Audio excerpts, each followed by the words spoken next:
धन्यवाद है कि आप वचनों को स्वीकार किए। तो कुसंग, वो तो कुसंग का गढ़ है, वहां जितने गए सब कुसंगी गए हैं। जेल में कुसंगी तो गए हैं, उनके बीच में रहकर आपके मन में प्रिया प्रीतम के प्रति भाव आ रहा है। तो यही होता है भगवत वचनों का प्रभाव। जित संग दोषा अध्यात्म नित्या विनिवृत्त कामा, जो भगवत प्रेमी महात्माओं के वचनों का आश्रय ले लेता है। तो देखो, ऐसे कुसंग में रहते हुए भी आपके हृदय में यह बात आ गई कि मुझे प्रिया प्रीतम की प्राप्ति करना है। यह सबसे बड़ी बात है, ये सबसे बड़ी बात है। अगर आप यहां हमारे आसपास रहते होते और ये बात बोलते तो कोई खास बात नहीं थी, क्योंकि यहां परमाणु बिछे हुए हैं, यहां भाव बिछा हुआ है। लेकिन आप ऐसी जगह रह रहे हैं जहां केवल कुसंग ही कुसंग है, और उस जगह आप वाणी श्रवण करके ये निश्चय करते हैं कि मुझे प्रिया प्रीतम की प्राप्ति का, तो अहोभाग्य है आपका। कोई पूर्व जन्म का सुकृत उदय हुआ है, जो संतों की वाणी पर ऐसी श्रद्धा और भगवान से मिलने की चाह, मिलने की यही चाह ऐसी प्रबल हो जाए कि जैसे प्यासा आदमी कई दिन का हो, उसे रबड़ी पिलाई जाए तो नहीं पिएगा, वो कहेगा पानी। जैसे श्वास लेने की, ये हमारे अंदर जैसे जल में डुबोया जाए और श्वास लेने की प्रबल इच्छा होती, केवल एक इच्छा श्वास लेने की, ऐसी यदि हमें भगवत साक्षात्कार की इच्छा हो जाए तो वहीं जेल में गोविंद मिल जाएंगे, कहीं जाना नहीं पड़ेगा। वहीं जेल में वो वहां जाएंगे और दर्शन देंगे। बस नाम जप करते रहना, और उचित, जैसे अधार्मिक प्रवृत्ति को शासन में लेने के लिए दंड पूजा है, ऐसे नहीं समझाया जाता। ये चतुरता होती है उपासक की।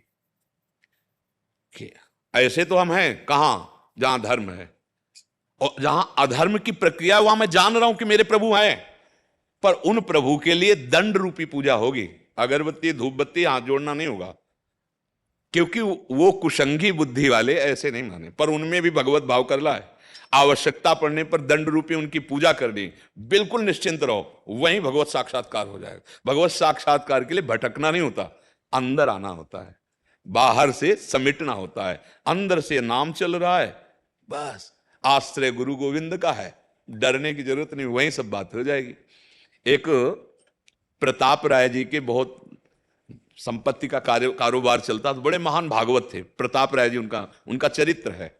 उनके यहाँ ये व्यापार चलता कुल परंपरा से कि जैसे आपको कोई कार्य है, ब्याह आदि ऐसे कार्य करने, तो आप अपने संपत्ति रख जाइए, जैसे स्वर्ण आदि, और जितना रुपया चाहिए आप ले जाइए, फिर ब्याज सहित रख जाइए और संपत्ति ले जाइए, वो स्वर्ण आदि आभूषण ले जाइए। ऐसा उनकी कुल परंपरा से चल रहा था। वो एक बॉक्स रखे थे, आप अपना स्वर्ण रख दो, और एक मुनीम रखे थे, उससे पैसा दिलवा देते थे जितना, जब आपको लगे तो कम ब्याज में आप रख जाना और ये ले जाना, और हर समय नाम जप करते रहते थे।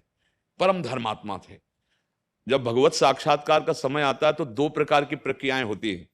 पहला, भारी प्रलोभन आएगा, अगर आप नहीं डिगे, प्रलोभन सुख सुविधाएं है ये लो भोगो, नहीं डिगे तो भारी प्रतिकूलता आ सकती है, और अगर उस पर भी नहीं डिगे तो आगे भगवान का साक्षात्कार हो जाएगा।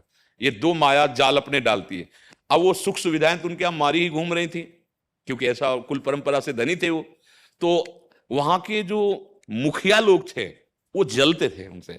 जो भगवत मार्ग में सही चलता है ना, और सुखपूर्वक, तो जो असत आचरण करने वाले लोग होते हैं उनको जलन होती है। तो धीरे से वहां के अधिकारी से मिले और वहां के बादशाह से मिले, और कहा कि बड़ा अनाचार दुराचार हो रहा है आपके राज्य में, कि वो ऐसा ऐसा ऐसा। तो उनका नहीं, आज तक कोई शिकायत तो आई नहीं उनकी, हमें प्रमाण चाहिए तब हम उनको दंड देंगे। तो जो प्रधान राष्ट्र सेवा में अधिकार रखते थे वो मिले और 3 लोगों को तैयार किया। अब एक लोग गए और उनको कहा, प्रताप राय जी दंडोत, हमारी बेटी का ब्याह है, हमें 10,000 रुपया चाहिए। उस समय बहुत कीमत थी, तो और मैं ये स्वर्ण लाया हूं, और रख दिया, और 10,000 रुपये ले गए। दूसरा आया 1 घंटे बाद, फिर तीसरा आया, वही प्रक्रिया चल, और वो सीधे सरल स्वभाव, उन्होंने चेक नहीं किया कि क्या रख गया। 4 दिन बाद वापस आ गए, बोले हमारा काम बन गया है, और 10,000 का ये ब्याज लीजिए 1 महीने का, और हमारा स्वर्ण वापस कर दीजिए। तो बोले जहां रख गए थे उसी बॉक्स से ले लो। उन्होंने निकाला और हल्ला मचाया, देखो इसमें तो पत्थर और कंकड़ रख दिया, ये बड़ा ठग है, हमारे आभूषणों को चुरा लिया। लोग कह रहे थे कि ऐसे तो नहीं है, तो परम भागवत है। चले दूसरा आ गया, उसने भी ब्याज सहित पैसा दिया, उसने भी वही दिया, अरे देखो मेरे तो कंकड़ पत्थर रख दिए, स्वर्ण आभूषण इसने हटा। तीसरा भी ऐसा हुआ। अब लोगों को लगा 1 आदमी 2 आदमी 3 आदमी, मतलब ये है अधर्मी, ये नाटक कर रहा है भजन का और अधर्म आचरण करता है। अब वो तो प्लानिंग थी ना, उनको बंदी बना लिया गया, सब संपत्ति जब्त कर ली गई। पत्नी से उन्होंने कहा, ठाकुर सेवा रखते थे, कहा तुम भागो, ठाकुर जी को लेकर के भागो, क्योंकि ये लोग अगर, तो वहां सुविधा ठाकुर जी को नहीं मिलेगी, इनको भोग लगता रहे, इनको दुलार होता है, उनको अपनी चिंता ले, ठाकुर जी को भोग। पत्नी को पीछे के दरवाजे से ठाकुर जी के लिए, तुम मायके चली जा, बंदी बना ले गए। अब जो निंदा करने वाले लोग थे उन्होंने कहा इसकी पत्नी और स्वर्ण आभूषण ठाकुर जी, तो उसको मायके से बंदी बना करके जेल में। अब दोनों की हथकड़ी पड़ी हुई, वो हंस रहे जेल में। भगवान के जो भक्त होते हैं ना, किसी भी विपत्ति या परिस्थिति में उनका चेहरा नहीं डाउन होगा, क्योंकि वो धर्म से चलते हैं, तो उनके मुख में प्रसन्नता होगी, भयानक पीड़ा में भी, भयानक विपत्ति में भी। तो पत्नी इनका हंस क्यों रहे? बोले देख रहे, इनकी लीला देख रहे, क्योंकि वो सत्य में थे। बोले इनकी लीला देख रहे।